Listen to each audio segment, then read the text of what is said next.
Sir ఇప్పుడు ఏదైతే ఉన్నదో పోనీ ఈ 4.5 సంవత్సరాల్లోనూ సరే పిల్లలకి సరైన బడి గాని, సరైన ఫుడ్ గాని వచ్చే అవకాశం ఉన్నదండి? ఈ ప్రభుత్వం ఉండగా ఏమీ జరగదు. మళ్ళీ ఆఖరిలో ఎన్నికలకు ఒక సంవత్సరం ముందు చేస్తాడు చంద్రబాబు టాక్టిక్స్ అది. ఆఖరిలో చేస్తాడు. అది అతను ఒక భ్రమలో ఉన్నాడు. హిట్లర్ కథ ఒకటి ఉంది. హిట్లరు ఏంటి సార్? ఈ ఓటర్స్ గురించి ఒక కథ చెప్పాడు ఆ రోజుల్లో హిట్లర్. ఏంటి? ఓ కోడిని మొత్తం బొచ్చు పీకేస్తాడు కోడిని. ఓకే. ఒకటే దాని మీద బొచ్చంతా పీకేసేసి వదిలిపెడతాడు. అది పాపం నొప్పి భరించలేక గోయికం అంటూ ఉంటుంది. అప్పుడు 4 ధాన్యం తీసుకుని వేస్తాడు. వేస్తే అది ఎగబడి ఆ నొప్పి మర్చిపోయి ఎగబడి తింటా ఉంటుంది. ఇది ఓటరు. వాడి ఒళ్ళంతా నువ్వు వాడిని మొత్తం పీకి కట్టుబడులతో నిలబెట్టినా కూడా మళ్ళీ అలా వేస్తే వాడు మళ్ళీ ఓట్లేసేస్తారు. ఓట్లేస్తారు అని గట్లా అది బాగా నమ్మాడు చంద్రబాబు పక్కన పవన్ కళ్యాణ్. ప్రజలు ఏమైనా సరే ఆఖరి నిమిషంలో మనం మళ్ళీ ఏదో చేసేస్తే నమ్మించేయచ్చు అని నమ్మారు. ఆ నమ్మకంలో ఎన్నాళ్ళు ఆ నమ్మకంతో ఆ పద్ధతిలోనే ఎన్నికలు అప్పుడు వాగ్దానాలు చేయటం, మొదటి సంవత్సరం ఏదో హడావిడి చేయటం, తర్వాత మొత్తం మనం ఎంత దోచుకోవాలి, మనం ఎంత సంపాదించాలి, మన వాళ్ళు ఎంత సంపాదించాలి దోచుకుంటాం. ఆఖరి సంవత్సరంలో మళ్ళీ కొత్తగా అబద్ధాలు ప్రయోగించడం అవి సాగింది. అప్పుడు గతంలో ఇంత సోషల్ మీడియా ఇంత పవర్ఫుల్గా లేదు. ఇవాళ సోషల్ మీడియా చాలా పవర్ఫుల్గా ఉంది. నువ్వు చెప్పే ప్రతిదానికి నిన్నేమన్నావు, మొన్నేమన్నావు, ఇవాళ ఏమంటున్నావు నిలదీస్తున్నావు. కనుక చంద్రబాబు పప్పులు ఉడకవు, చంద్రబాబు ఆటలు సాగవు. ఈసారి ఆ హిట్లర్ పాలసీ నమ్ముకున్న ఆయన మట్టిలో కలిసిపోతాడు అంతే. 2029 ఎన్నికల్లో ఇప్పుడున్న ప్రజలు ఇప్పుడు ఎవరైతే జైలుకి వెళ్తున్నారో, ఇప్పుడున్న నాయకులు ఎవరైతే జైలుకి వెళ్తున్నారో వాళ్ళు అప్పటి వరకు కూడా బయటికి రాకుండా చేస్తామని కూడా కొన్ని దిక్కులు అయితే పోస్టులు అయితే అయినాయి సార్. ఇప్పుడు సోషల్ మీడియాలో చూసుకుంటే ఇన్స్టాగ్రామ్ అవ్వచ్చు, యూట్యూబ్ లో అవ్వచ్చు. మరి దీని గురించి ఏమంటారు సార్? ఎవరు అంటున్నారు? టీడీపీ నాయకులే. అదే చెప్తాం. వాళ్ళు ఒళ్ళు బలుపెక్కి ఒళ్ళు పొగరెక్కి ఏం మాట్లాడుతున్నామో, ఎందుకు మాట్లాడుతున్నామో తెలియదు. ఎందుకు గెలిచాము అనేది వాళ్ళకి ఏదో ప్రజలు వీళ్ళు కావాలనుకోలేదు. ప్రజలు ఈ కూటమి ఓట్లు కూటమి అందరూ కలిసేటప్పటికి మొత్తం కలిసేటప్పటికి వాడేమాని వీడేమాని ముగ్గురు కలిసేటప్పటికి 3 ఓట్లు అయ్యింది. 3 ఓట్లు అయ్యింది. అక్కడ ఒక ఓటు. అక్కడ 40% ఓట్లు వచ్చినాయి జగన్కి. ఇక్కడ వీళ్ళు చించుకున్న 60%, ముగ్గురు కలిస్తే 60%. వీళ్ళు ఒక్కళ్ళగా పోటీ చేస్తుంటే వీళ్ళ బతుకులు బయటపడేవి.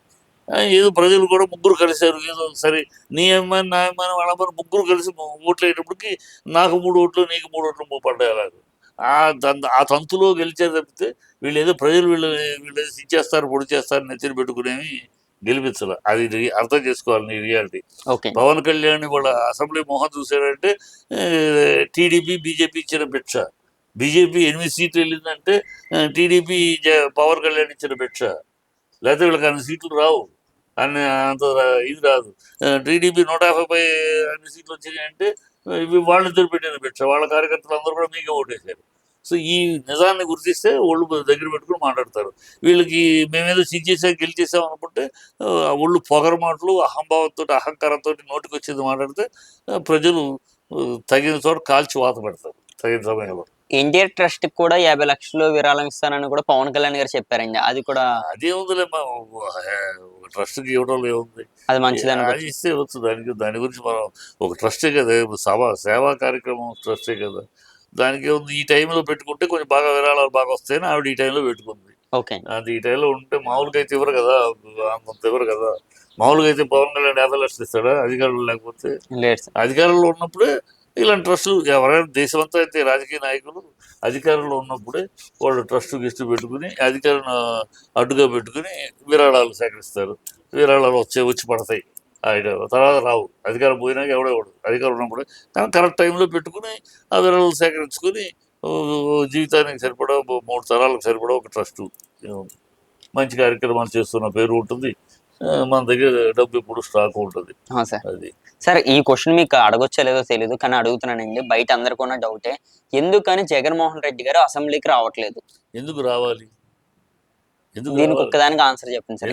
అది అంటే ప్రతిపక్షంలో వీళ్ళ యొక్క క్షుద్రమైన ఆలోచనల కోసమని, వీళ్ళ సునకానందం వీళ్ళు పొందటం కోసం రావాలి ఆయన. వీళ్ళు ఎందుకు రమ్మంటున్నారు? ఆయన ప్రజలతోటి మాట్లాడటానికి అసెంబ్లీకి రావడం, ప్రజలతో ఏది రావడం, ప్రెస్ మీట్ మాట్లాడతాను, ప్రజలు ఆయన తండోపతండాలుగా ఆయన కలవటానికి వస్తున్నారు. అవును సార్. అసెంబ్లీకి రావక్కల, అసెంబ్లీలో ఉంటే మాట్లాడగల. మీకంటే అసెంబ్లీ తప్పితే మీకు ప్రజలు మిమ్మల్ని మీ మాటలు వినే అవకాశం లేదు. ప్రజలు మీరు మాట్లాడితే వినే పరిస్థితులు లేదు. ఆయనకి రోజు ఆయన చుట్టూ విపరీతంగా తాడేపల్లి కూడా చుట్టూ ఎప్పుడు చూసినా ఆయన ఎక్కడికి వెళ్ళినా లక్షల వస్తారు. నేను జైలుకి వెళ్ళినా సరే వస్తారు. కొన్ని లక్షల మంది లక్షల వచ్చారు. మంది వస్తున్నారు. ఇప్పుడు అతను ఓడిపోయిన సీఎం చోట్ల మనం అన్యాయం చేసాం, మన అన్నం పెట్టినాడు ద్రోహం చేసాం, ఆ మనిషి ఇంత మనిషి ఆయన ద్రోహం చేశామని ప్రజలు పశ్చాత్తాపంతో వచ్చి కలుస్తున్నారు. కనుక వీళ్ళు ఎన్ని వాగినా పవన్ కళ్యాణ్ చిరంజీవి పవన్ కళ్యాణ్ చంద్రబాబు ఎన్ని వాగినా అతను రాబోయే కాలంలో మళ్ళీ అతనే సీఎం అని ప్రజలు అంటున్నారు. నేనంటా కదా, నువ్వు ప్రజలు అంటున్నారు అతనే కావాలి. వీళ్ళు ఎన్ని జిమ్మిక్లు చేసినా అది సాగదు.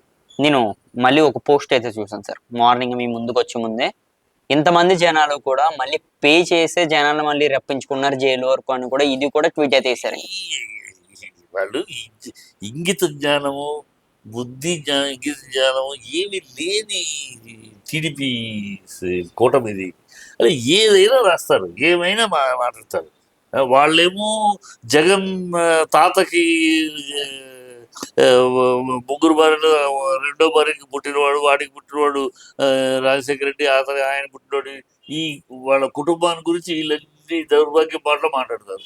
అదే పవన్, అదే వైఎస్ఆర్సీపీ మనిషి ఆవిడ వైఫ్ గురించి వచ్చిన రోమర్, ఆ రోమర్ గురించి ఇలా ఉంది రోమర్ అని చెప్పాడు. అది పెద్ద బీభత్సం అయినట్టు కళ్ళబుడ్డీలు పెట్టుకుని. అంటే వీళ్ళు ఇంకొక కుటుంబం గురించి, ఇంకొక దాని గురించి వీళ్ళు మాట్లాడచ్చు. వీళ్ళ కుటుంబాల గురించి ఎవరు మాట్లాడితే పెద్ద ఇది ఒక డ్రామా చేయటం అలవాటు అయిపోయింది దానికి. ఈ డ్రామాలో భాగం అయ్యింది. ప్రజలు బాగా తేలిపోయింది. ప్రజలు వెళ్ళది ఇది ఒక డ్రామా కంపెనీ, ఇది ఒక అబద్ధాల ఆరబోత కంపెనీ, ఇది ఒక పచ్చి అవినీతి కంపెనీ. ఈ కూటమి ఒక దౌర్భాగ్యమైన కూటమి. ఇది మోసగాళ్ళ కూటము, ఇది వంచన చేసే కూటమి, ఇది ప్రజా ద్రోహం చేస్తున్న కూటమి. ప్రజాపాలన అంటే అర్థం తెలియని ఒక దుర్మార్గ దుర్నీతి దుష్ట పరిపాలన చేస్తున్న కూటమి అని ప్రజలు క్లీన్గా వైట్ పేపర్ లాగా అర్థం చేసేసుకున్నారు. ఇప్పుడు వరకు నిన్న జరిగిన ఆయన ఎప్పుడైతే బయటకు వస్తున్నారో జగన్మోహన్ రెడ్డి గారు జైలుకనే కదండి, ఆయన ఎక్కడ కనిపించినా సరే ప్రజలు తండోపు-తండాలుగా అయితే వస్తున్నారు సార్. ఇదంతా ప్రేమ వల్లనండి? ఖచ్చితంగా ప్రేమ, పశ్చాత్తాపం. ఆ. ఎంత తప్పు చేసాం మనం. కష్టాల్లో కూడా మనకు అన్నం పెట్టాడే. దేశమంతా కష్టాల్లో ఉంటే కూడా ఆ కష్టంలో కూడా ఆ కష్టాన్ని తను భరిస్తూ రాష్ట్రం తరపున భరిస్తూ మనకు అన్నం ఒక్క రోజు కూడా ఇది కూడా 95%. అలాంటి అన్నం పెట్టే చేతుల్ని మనం ఇలా ద్రోహం చేసామే మనం అని పశ్చాత్తాపంతో ఎంత తప్పు చేసాం, అన్నం పెట్టి చేతులు కాదని ఈ దౌర్భాగ్యుల్ని, దుర్మార్గుల్ని, దుష్ట శక్తుల్ని మనం గెలిపించామే, ఎంత తప్పు చేసామని పశ్చాత్తాపము, ప్రేమ రెండు కలిపి అందుకని అంత జనాలు అంత తొండొప్పు రావటం. Okay, thank you sir.